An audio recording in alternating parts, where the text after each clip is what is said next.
The goal of this video is to get you familiar with Wrigley's bidding dashboard, as well as how you should start thinking about hash price and what you're willing to pay. So you can start by heading over to the Profile tab of this auction. And for this particular auction, you'll see that we're bidding on 140 terahash per second for the duration of 1 day.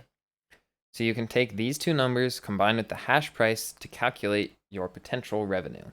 So for this, it would look like 1 day times 140 terahash per second times 261 sats per terahash per second per day.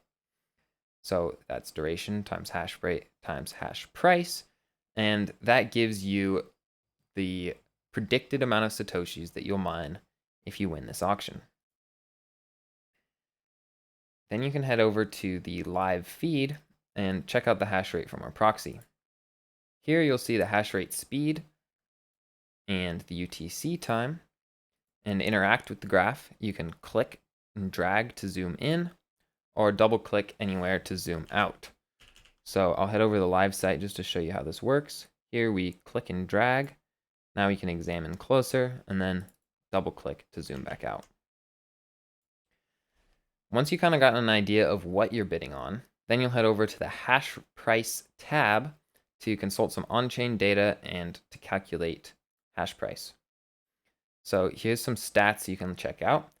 You can see the current difficulty period is 394. You can see in previous epochs, epoch 393, the average hash price was 261 sats per terahash per second per day. You can also check out what the predicted difficulty adjustment is based on the network hash rate. So it's predicted that in about 8 days, the difficulty will increase by 1.59%. You can also check out the current network hash rate. This is an approximation, of course, but you can see it's approximately 375 exahash per second. And this is important to consider when trying to calculate hash price. So hash price is equal to the block subsidy plus transaction fees divided by the network hash rate. And in this case, hash price is in terms of terahash and network hash rate is in terms of exahash. So that's a pretty easy conversion. All you have to do is multiply exahash by 1 million because there's 1 million terahash for every exahash. So this can also be thought of as 375 million exahash per second. And when calculating hash price, one variable that you're going to want to consider is transaction fees because these can be highly variable. So if, for example, you think that there's going to be another wave of inscriptions that will drive up transaction fees, then you might be betting on that and think that hash price will increase due to this rise in transaction fees. The block subsidy is relatively fixed. Only every 4 years does it get cut in half, or it's approximately every 4 years, or exactly every 210,000 blocks. And so not only are you going to want to look at transaction fees, but you're also going to want to look at what the difficulty adjustment is going to be. And this is variable as well.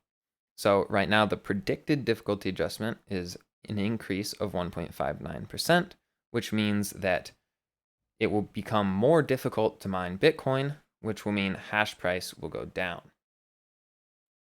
So once you've got kind of an idea of what you think hash price will be for the period that you're bidding on, then you can start to bid. So here, if you predict 261 sats per terahash per second per day, then at this current bid of 46,000 Satoshis, you could expect to earn 66,000 Satoshis. So in this case, it'd be a pretty good deal, and you're willing to bid more than that. So say you want to place a bid for 47,000 Satoshis, you enter your bid, place that bid, and then head back over to the bids tab to follow yours and others' bids.